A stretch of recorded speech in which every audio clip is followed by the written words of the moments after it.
Okay, hello everybody. Welcome to this session on abstract writing that's intended to aid people primarily in their applications to the British Conference of Undergraduate Research, BCUR, conference taking place in 2024 at LSE. That's the reason we're organising this. We are the hosts of BCUR 2024.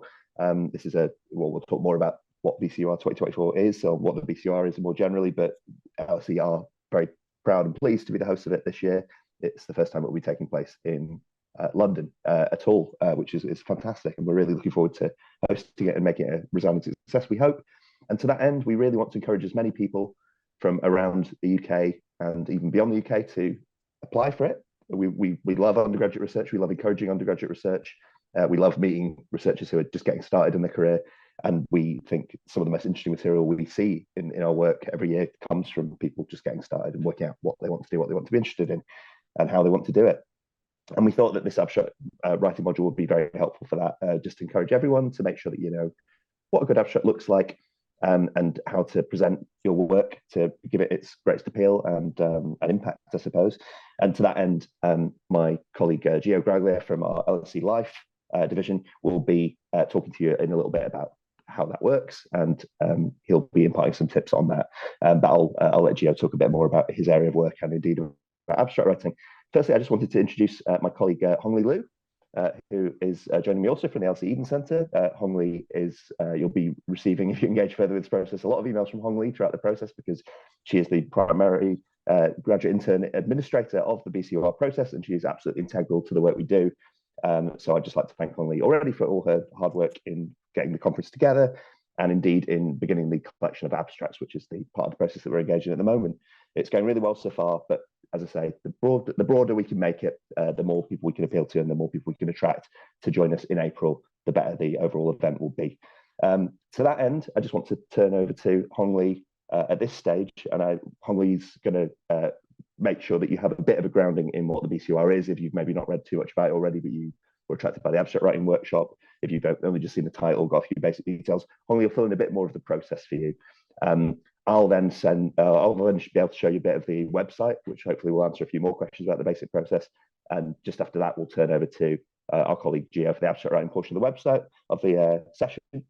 At the end of that, the idea of this session is that we'll be able to answer questions. So Gio will be able to answer further questions you might have about writing a good abstract and all the associated processes, whereas Hongli and myself will remain in the chat as well to answer more process-based questions, so things about the application and the process ahead if you should choose to apply to BCUR. So I hope that's all very clear. Hongli, I believe that's over to you. Yes. Good afternoon, everyone. Welcome to our abstract writing workshop. And I'm going to share a screen with you shortly. Are you able to see it? Yes. So yes, my name is Hongli, and I'm working under the LSE Eden Centre. I'm going to give you a brief introduction on the BCUR. So BCUR is the annual conference that is taking place at LSE in central London. For those who may never visit London before, it's actually a very good opportunity for you to come and explore the central London and tourist places. It will take place at the CKK building, which used to be the new academic building. And it is on the 25th and 26th April. It's going to be Thursday and Friday next year. So BCUR is a very interdisciplinary conference where you can get to meet people from diverse disciplines, including social sciences, literatures, arts, and biology, stuff like that. So it's actually going to be a very cool opportunity for you to hear different feedbacks from people with diverse backgrounds and understand what might be your next steps for your research. So this opportunity is open to all undergrad and also recent graduate students. Most of you will come from UK-based institutions. But as I'm aware, some of you might come from outside UK, which is totally fine. You are very welcome to present your research as well. So as David has mentioned before, this is the first time that BCUR is hosted in a London-based university, and our LSE is very proud to host this event. This conference really aligns with our vision of to know the causes of things for the betterment of society. So we expect to welcome up to 300 to 350 undergrad students. And also some staff members are welcome to attend our conference. Once you submit your abstract, they will all be peer reviewed by qualified academics in your respective fields. And afterwards, you are welcome to select your ways of presenting your research. It can be either posters, presentations, or performances. Just choose whatever you feel comfortable and confident. So next, I'm going to quickly jump to our abstract submission deadlines. Remember, the call for abstract will be closed on the next Wednesday, on the 20th of December. There's a QR code there where you could scan, and it will direct you to our website. So you can just put 250 words, put your name, put your university name, and it's ready to go. It's quite easy. And then we try to reply back to you about the results of the abstract by the end of February, and then beginning of March, you will be able to get a ticket for the conference and be ready to book your accommodation or train ticket, whatever, to come in London. And then we'll see you in April, which is very exciting. So what to expect on the conference? So these are basically a glimpse of what we're going to provide it, but there are going to be more information coming as well. So first of all, you're going to hear keynotes from academic experts, like people who are very interested in undergrad research, even people who are very good at policy analysis, and also you might be able to hear some experts who used to be the LSE alumni. So hear about what's happening after graduation, what kind of pathways available for people who's interested in research. And you can also sign up for our skills development workshops. We do have workshops on how to make your data more visualized, more presentable, and how to improve your academic writing skills, your presentation skills and public speaking skills, and also the possibility of publishing your research. You're also welcome to join the reception event. This is open for everyone. It will be on the 21st of April, so on the first day of conference. There will be refreshments provided on site, and it's really a great opportunity for you to expand your networks, meeting with people from different backgrounds. And lastly, you're welcome to join our welcome dinner. It's going to be straight after the reception event, but more information will be provided on the welcome dinner thing, and there will be registration link provided earlier next year. So that's it on my side. Now I'm going to return to David, and David will introduce you about the website. Thank you, David. I'm just going to stop sharing my screen. That's fantastic, Hong Li. Thank you so much. That's great. I hope that's given you all a bit of an overview of what we're talking about when we talk about the BCUR process, although quite a lot of the rest of the workshop is designed to answer any remaining questions you might have. I hope everyone can see my screen now. I'm just going to show you the main BCUR website at LSE. Here we go. Let's start with a hopefully quite attractive banner at the top there. Now, we set this up at the start of the application process, and part of the idea, apart from just channeling abstract submissions to it, is that we will answer some of your questions at the top level. So this is part of the LSE website. I'll share a link. I believe my colleague Hong Li is going to share a link in the chat to you. So if you haven't looked at this already, you can have a good look at it. I just thought I might illustrate some of the features of this website quickly. So as you can see, there's basically a sort of 6-part structure here. We hope that this first icon up here in the top left, the info, FAQs and workshop panel, will answer most of your questions. It's designed to do what it says on the tin. Any FAQs that we're already aware of or that we think might be pertinent, we hope we've already populated there. We're going to keep those up to date. And if anything changes about the conference, that's the place, as well as through our other channels, such as our Twitter and emailing, we'll let you know there as well. So that should be a one-stop shop. Any questions that come up through this workshop and that we either know the answers to already, or that we don't, we will take here and we will update the FAQs. We'll make sure that remains comprehensive. And I'm sure some of you will ask us questions either during the workshop or after it that make us think of things we haven't thought of before, which will be great. Hopefully we'll have everything covered. This will also have information on it about any follow-up workshops that we might do for the registered or the unregistered in the future. Anything we can put there to help you will be there, and it should also host the video recording of this workshop itself, probably tomorrow. If I get the chance to put it up there, whenever I do, it will be there. So anyone who misses this workshop, any friends you might have who are interested in applying for BCUR, let them know. All this information will be here alongside a lot more, we hope. The second part of the website is the Submit Your Abstracts panel. This leads through to our abstract submission system. I won't bore you with the details of how that works. As Hong Li mentioned, we hope it's pretty user-friendly, pretty straightforward. Again, any queries you might have, should you submit an abstract if you haven't done already, in talking through the process, you're very welcome to get in touch with us. We'll be answering all email queries through the BCUR 24@lsc.ac.uk email, and we'll be sharing that with you as well in the future. All this contact information is contained on this third panel here, so we hope that's nice and clear for everyone. And really, do not bother about bothering us. Any query, however small, or if you think it's been covered elsewhere, that's absolutely fine. We're always happy to answer questions, and indeed, we're happy to answer questions of anyone you might recommend towards us. We're here to help, so just let us know. Assuming that you will be coming along to the conference in next year, we want you to know a little bit about LSE, about our campus, and about London, obviously, particularly if you're not used to traveling there very often, or have never been there before, possibly. LSE is, we think, a very appealing campus. We've had a lot of work done recently, a lot of new buildings. We have a lovely park that's pictured there, Lincoln's Inn Fields, which is at the heart of the LSE campus and adjacent to the CKK building where most of the conference will be happening. It will be the end of April. We hope we might have some good weather. We'll be putting on a few events, extracurricular stuff surrounding the conference that we hope you'll find appealing. But this is just for some basics that will help you navigate to the conference, and we'll be adding more information to that as we go along as well.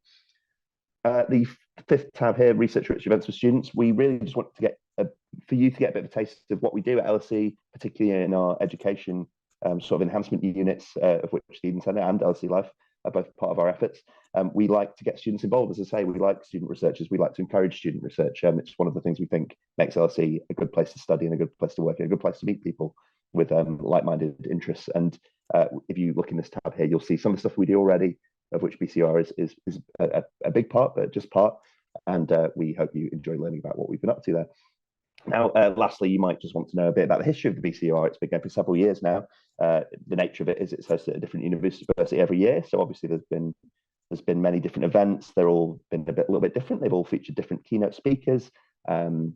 Huge range of undergraduate research and different disciplines from around the UK and beyond. So if you want to know a little bit more about the context and the sort of lineage, if you like, groundly, which you'll be joining, this is where you can find it. And it's not fully comprehensive, but we hope it'll give you a good taste. Of course, the only way to experience BCUR fully is to attend it, and we hope many of you here will be doing that. I'll stop there, and I believe that's a good time to turn over to our colleague Gio for a little bit more help with what we'll actually be offering here. So just do that now. Okay. Thank you so much. At this point, you should have my screen in front of you, I suspect. Perfect. Okay. Welcome, everyone. It's great to have you here today.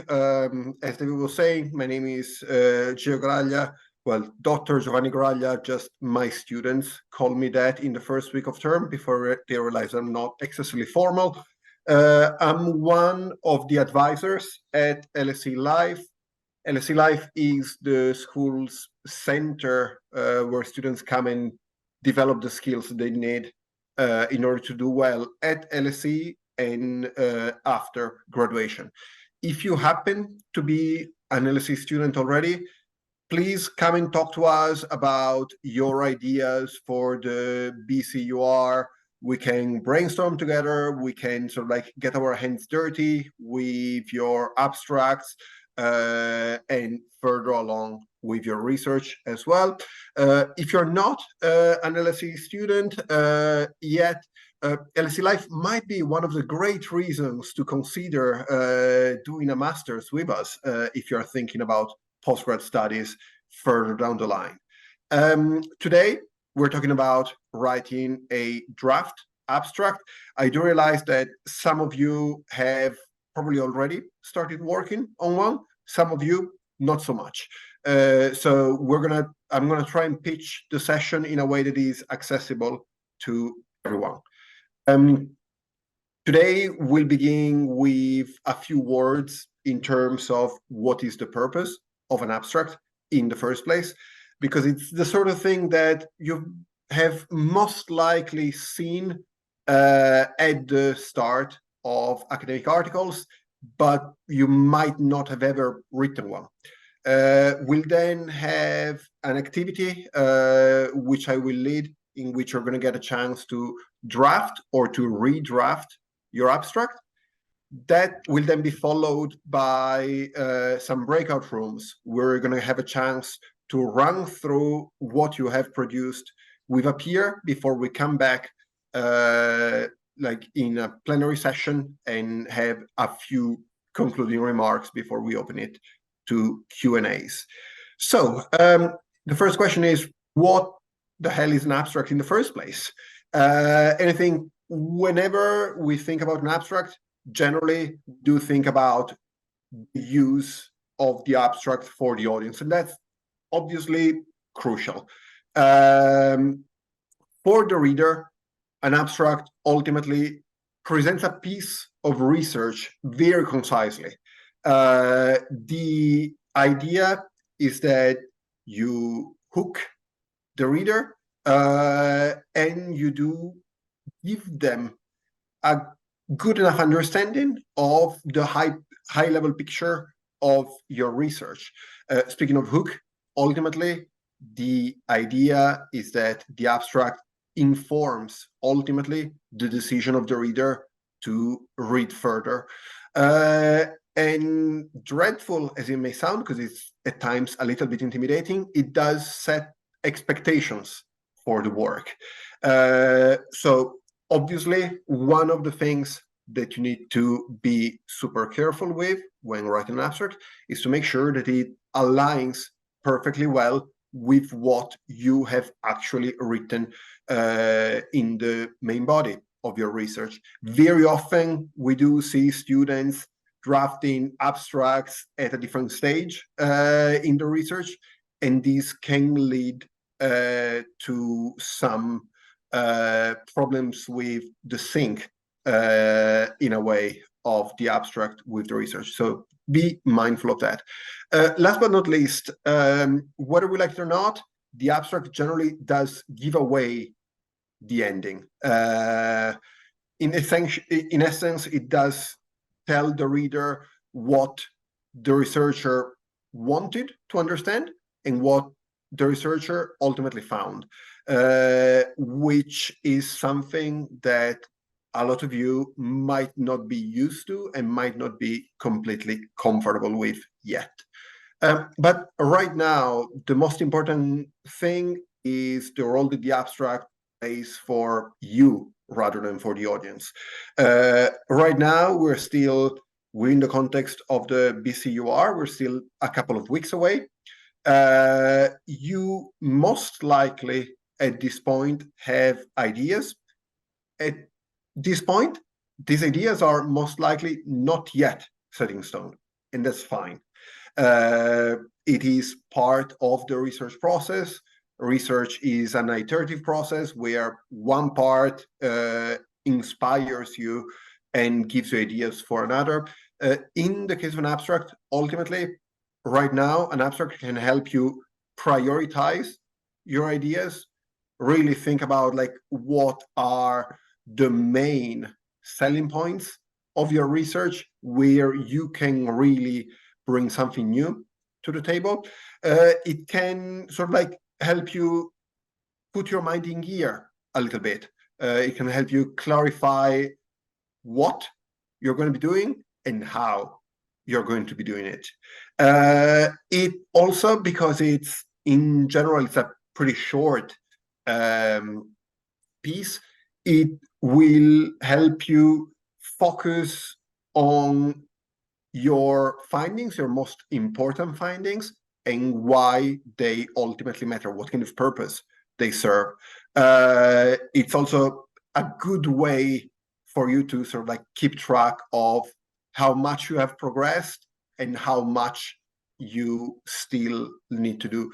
Crucially, right now, we're still at the drafting stage. So do not take anything as set in stone, yet again, but also be willing to share your work and share your ideas with others. Get feedback, decide whether you want to act on that feedback or not. When you do get feedback, I would say try to ensure that that feedback is actionable, and in a way it can lead to you making tweaks to your abstract should you want to do that. Okay, so Having said that, just to like set the stage, what I'd like to do now is to get you guys to write a little bit. So you can either go old school and pick a pen, or you can like have a Word document, a blank Word document open in front of you, or you can possibly have the draft of your abstract open in front of you, and we can think about redrafting in some cases. Ultimately, in an abstract, you're going to have to give a couple of sentences covering a number of different things, a number of different aspects of your research. The first thing that I'd like you guys to do is to take a moment to write 1 or 2 sentences to explain what your research is trying to do. It is generally hard to start. It's always hard to start writing. I think one thing to keep in mind, you can start simple. Simple very often is great. Simple means accessible, means intelligible to a wider audience, etc. It's very often simplistic that is the problem. So if you want to start simple, you can have sentences like, this study examine. I investigate the role of something quite direct and quite to the point. One thing, as you see, like some of the potential prompts, keep it impersonal. This study, this research. Some other use the first person. In general, there is quite a bit of freedom in terms of how you want to write. The one thing that's going to matter is that you are consistent. So do not switch back and forth between I and this research. Pick one and stick to one. Now I'm going to shut up for once in my life, give you a minute to gather your thoughts, and write 1 or 2 sentences explaining what you are setting out to do with your research.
Okay, so according to the fancy sports watch that I bought for chiefly decorative purposes, and I essentially only use for workshops, you have all had a minute or actually a little bit more, and we can now move on to the second part of the abstract, which is why, ultimately. So you need to think about why you're doing this research, what is the importance of the research, and where it might fit in terms of the bigger picture. It's going to be important for you to ultimately place your research within the scholarly framework a little bit. So it is a good idea to talk about like how previous research has informed your decision to carry it out. Make your research current and relevant. Very often, we do see students with abstracts almost trying to come across as too original. We do see sentences like, nobody has ever done this before in the history of mankind. And in general, this is not particularly well received because the reaction, the instinctive reaction from most academics would be either, well, nobody has done it because it's not academically relevant, or, well, somebody has done it and you just have not come across them. So do make sure that you use a couple of sentences to place your research within the scholarly framework and within the bigger picture. And again, in there, you have a few prompts in terms of how you could possibly start your sentences. Do not take them as prescriptive. Obviously, do your thing. And again, I'm going to shut up and give you a minute to gather your thoughts.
Okay, perfect.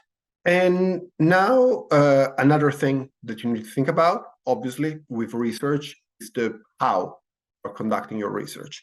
And you should write about like one sentence that talks about your research design or the type of research or like how you collected your data and how you analyzed the data.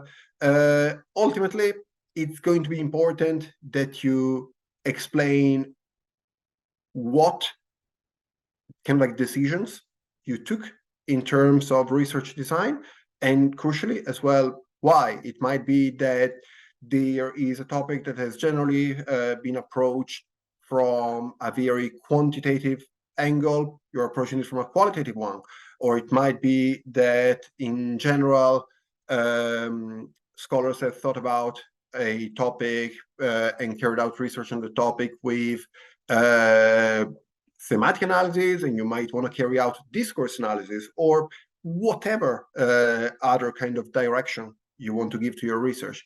But it's important that in your abstract there is an indication of what kind of approach you are taking. So again, take a minute to write one sentence, says one sentence there, can be one or two, in terms of research design, how you have conducted or how you are going to conduct or how you're envisaging to conduct your research.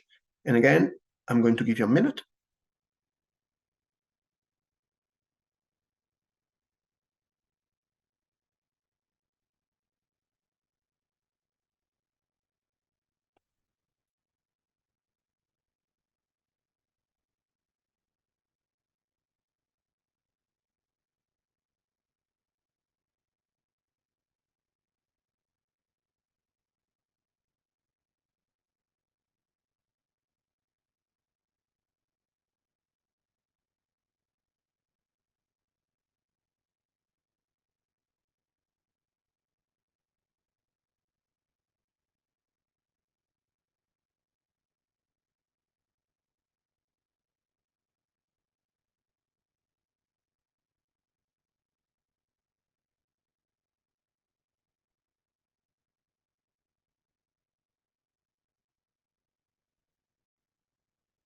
Okay, excellent. And now this is the part that can be a bit intimidating and something that you might not be used to in terms of writing a sentence or two summarizing your main findings. Now, I'm painfully aware of the fact that some of you might not have findings yet.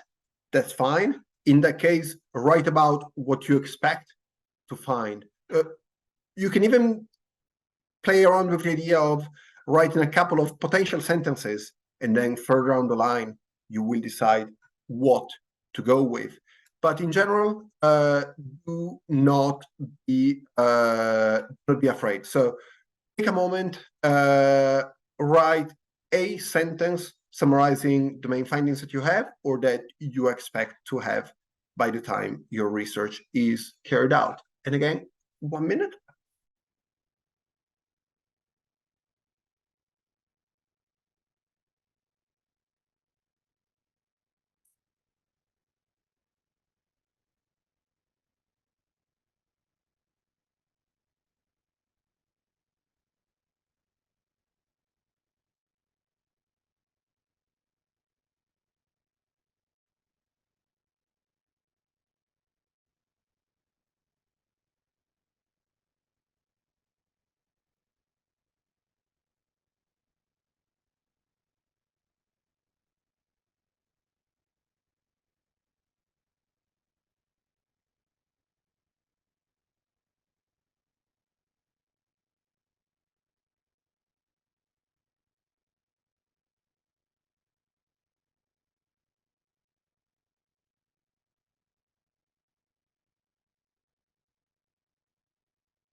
Okay, and just because you're such a wonderful audience, I'm going to throw in one bonus sentence or two that you can write, which in many ways might be what clinches it in a way and what allows your abstract to stand out, which is, in a way, after having written sort of like about what, why, how, and found what is the so what, in a way.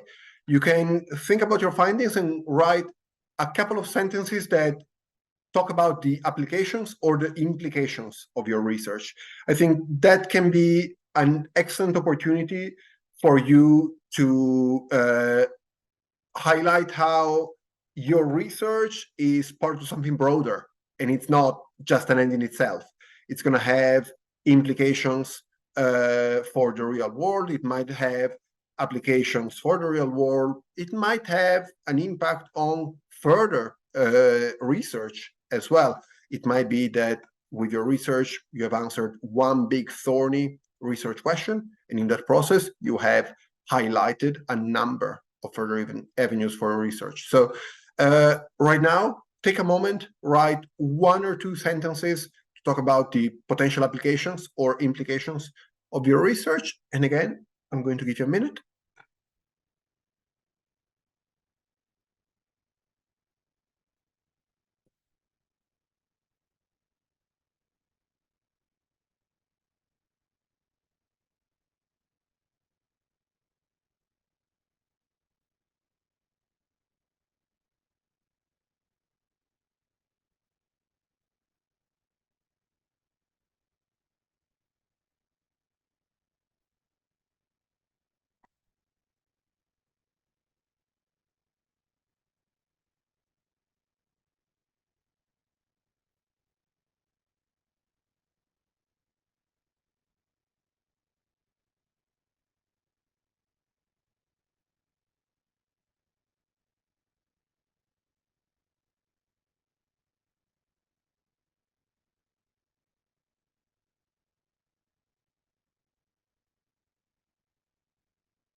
Okay, excellent. Thank you for doing this. Now, on my end, it was great to see not a single one of you ducking away and actually working on your draft abstract. Now, this is the part of the session in which I'm going to put you on the spot a little bit. In a moment, I'm going to split you into breakout rooms where you're going to have about 8 minutes to pitch your abstract, pitch your research to someone else and get feedback from them. Now, obviously, I would love it if David Hongley and myself were able to offer you direct, immediate feedback. But the reality is that there is 20 plus of you and only 3 of us. So you're going to get like a bit of like peer reviews. If you happen to have a lecture to go to or another commitment, I would say like this is probably the best time to leave so that you don't then have to leave when we are splitting you into the breakout rooms. What I'd like you to do, essentially, is take 2 minutes to pitch your abstract to your peer in the breakout room, then get their feedback for a couple of minutes. And after you've done that, reverse the roles. Now, I do understand that there might be an element of anxiety, obviously, over like talking about your research in front of someone else. And most of you are probably going to be thinking, ooh, my research is not yet finalized. My abstract is still a draft and it's not perfect. Well, turns out the research of your peer and the abstract of your peer is also quite unlikely to be finalized, extremely unlikely to be perfect. I can just about guarantee that not a single one of you is going to win a Pulitzer Prize with a draft abstract. You might get to a Pulitzer Prize further down the line with your research, absolutely. But with this, we're talking about a work in progress. So do not be too worried if you are if you're still in a tentative stage in a way. So I'm going to stop sharing 1 second. I'm going to create the breakout rooms. Okay, sorry. Only has already done that. Perfect. And you are already joining. So perfect. Recording in progress. May I ask a question? Yes, I've just Yes, just before you go ahead and do. Oh, I'm getting some feedback there. Not quite sure why that is. That seems to be fixed now. Yeah, just before you do, I'm just going to explain the process to everyone quickly as they all come back in. I think they're all in now. That's great. Thank you, everyone who's joined us for that. We hope you found that one-on-one interaction successful and useful. We're now going to do a quick Q&A. I say quick Q&A because we don't really want to take you beyond the hour. We know we're mindful of your time. But just to let you know, we'll be taking questions both verbally. You can turn on your sound and your raise a hand to ask the question in the first place. Or you can turn on your camera if you want to and talk to us. I see there's one hand raised already there. If you're not into doing that, you can also put questions in the chat and we'll attempt to get to at least a few of those in the next few minutes. If we run out of time, we'll let you know. And I just want to say, any follow-up emails are valid, anything, just talk to us, whether it's a follow-up to a question asked in here or a completely separate question. With that in mind, I think we can go first to Huda. Is that with your hand raised? Yes, hi everyone. I would like to ask you a question about the recording. I would like to see the recording again. So will it be available for us? Yeah, very good question and very simple to answer. I am going to be in possession of the recording. I'm hoping to put it up there with only minor trims and buy it up there. I mean, both on my website and on the Internet YouTube. It'll feed through for the Internet YouTube to the BCUR website that we've sent you the link for already. I'll repost that link shortly, and we're hoping that will be tomorrow. It'll certainly be by early next week, if not. And as I said before, feel free to both study that yourself and share it with anyone else that you want. Any other hands raised?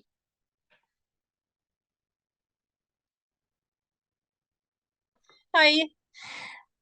Hi, can you hear me? Hello. Hi. So I just want to ask a question. When are we applying to this, or the fact that our university has given us this information, does that mean that we do have a place at the conference, or is this like a competition based on what we submit our abstract? So yeah, I think well, actually, Hong Lee, would you like to answer that? Sorry, you mean it's a competition or what? It's actually not a competition. So this one basically opens to everyone, and we value each one's abstract based on the merits, not based on the competition or whatever. Okay, so at my university, 3 of us we did a research internship, and 3 of us won first, second, and third prize for our research poster. And I thought that then we were like in competition to come to this, but that's not the case. That's because we've been given this by our university. We are coming to the conference, yeah. So what I suppose I'll try and clarify that. I understand what you're asking. I think so. It's an open abstract submission for the BCUR conference. at the moment we're just taking the abstracts. In January, February, the I suppose vetting process or selection process is made. It tends to be very inclusive. Most people are approved to come to BCUR based on their abstracts, and there's certainly no ranking done during that system. What we do tend to do is we tend to go through the abstracts and check if any of them are egregiously unsuitable for presentation. And occasionally we get things like polemics, we get things that aren't supported visibly by any research whatsoever. In the overwhelming majority of anything that we have doubts about, we have a panel of reviewers who know about those disciplines. They go back to the submitter, usually with notes. There's very few straight no's. Most of it is feedback, or could you clarify this? But that'll all be happening from mid-January onwards. So it's not a competition. It's an academic. Right. Wonderful. Thank you. Not at all. Any other further hands raised, or indeed questions in the chat? David, we actually have a question in the chat. So for the oral presentation, it's going to be I think it's going to be 3 minutes presenting and 2 minutes for Q&A. Is that correct, David?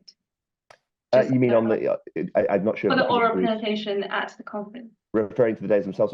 I mean, the answer to that really is we're not quite sure yet. That sounds roughly in the right ballpark. Some of the time management of that is going to depend on the amount of slides we have, the amount of breakout rooms we end up using, how your talks are arranged around other talks, and how the panels are arranged. It's not going to be too daunting. And in fact, I think if anything, you'll find you have not quite as much time as you might like, because part of what we're encouraging is to be succinct, and the questions are a very important part of it as well. So Q&As can determine that a little bit. What Hong Li said is not vastly off, though. It will be akin to a very condensed academic conference, and you'll often be grouped together with not panels. You'll have individual presentations, but in rooms where you are then able to interact with your peers, sometimes on shared questions, things like that. Hope that helps. We have a couple of hands raised there. Kei Chen, Zhang, please. Yeah, hi, thank you. So I'm just wondering, to what extent does our study have to be, data-based, and is database analysis a requirement for the research study? Because, in universities, we don't usually conduct our, own data collection and analysis, and the essays, the projects we do are more like literature-based, for instance, by referencing a lot of readings and journal articles. So this is my first question, and second one is if database analysis is indeed a requirement, is there a requirement for the size of the sample? Because as undergraduate students, we don't really have a lot of time to do large size data collection. So thank you. I'll start by trying to answer that, and any thoughts from Gio are very welcome as well on that kind of thing. In terms of the BCUR itself, we cover all undergraduate disciplines, so we acknowledge that not everyone will be getting data from the same kinds of sources, or indeed arranging it in the same kind of ways or the same kind of analysis. So we're pretty Catholic when it comes to that. We admit a lot of different sorts of study. I think when it comes to your submission, if you were to submit to the BCUR, the worst you could expect in terms of feedback would be if there seemed to be any questions about whether any information from your research was missing, or whether we couldn't see where it was coming from at all. You might get some polite feedback about that from one of our panel of reviewers, but it would tend to be to encourage your tweaking the application and then to submit and attend the conference. I'm sorry, Gio, just briefly before that, in terms of the size of the data set, I suppose I'm sort of repeating myself, but again, the size of those sort of data sets will vary quite widely, and we know that it will do that. Gio?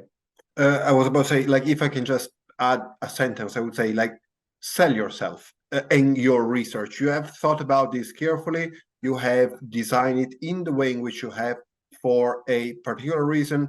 The size of the data set might be limited, but as long as it allows you to answer your research questions, then you're in a good position. In terms of desk-based research and more sort of literature-heavy research, that's part and parcel of academic research. I have read plenty of outstanding master dissertations that got top marks, despite the fact that they hadn't done, that they hadn't collected original data, and they were chiefly based on available literature. So I do not see that as a problem.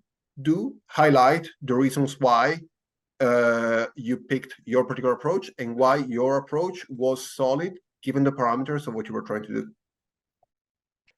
That's great, Joe. Thanks so much. I hope that helps. I'm just aware of time here, so I'm just going to run through a couple of questions I see in the chat there, which I think I can answer succinctly.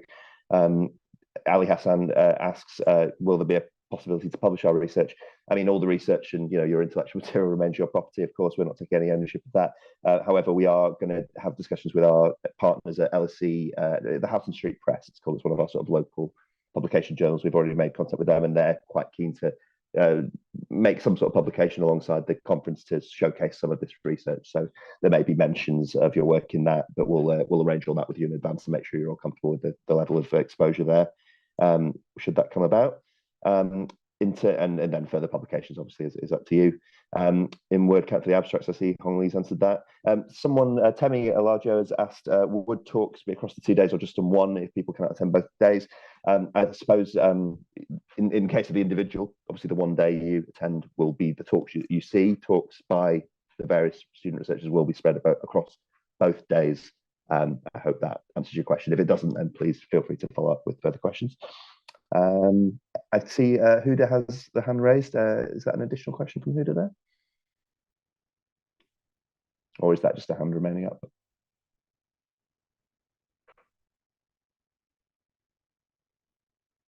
Okay, turning back to the chat, I see there's a question there from Lucas there. Will anything we submit for this also be used for posted in Parliament? Will there be another session regarding how posted in Parliament will be run? Now, posted in Parliament is a slightly different kettle of fish. It's run by the BCUR, it's coordinated by the BCUR, not by LSE. We are an entrant to posted in Parliament, so we've already arranged an LSE delegation to go to posted in Parliament.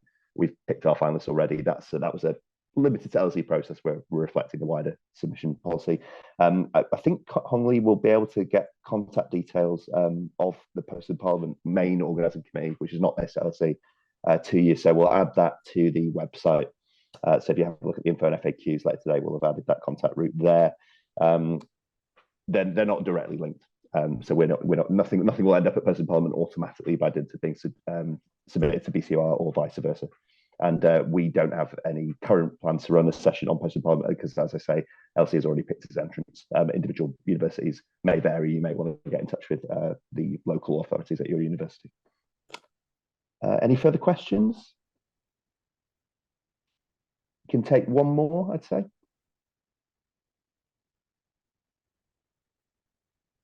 Thank you, Martina. We hope it's been helpful. And I think that is it. So, as I say, please do address any further questions to us, bcur24@lsc.ac.uk. I'd like to thank Gio again for joining us and giving you some great advice on abstract presentation there. I'd like to thank Hong Lee for very admirably tackling the basics there in terms of the application process, and we'll continue to, we hope. And thanks everyone for joining us on what I'm sure has been a very busy day for you today, and we hope it's been helpful and hope to see many of you at the conference in April. Thank you. Bye-bye and good luck. Thank you very much.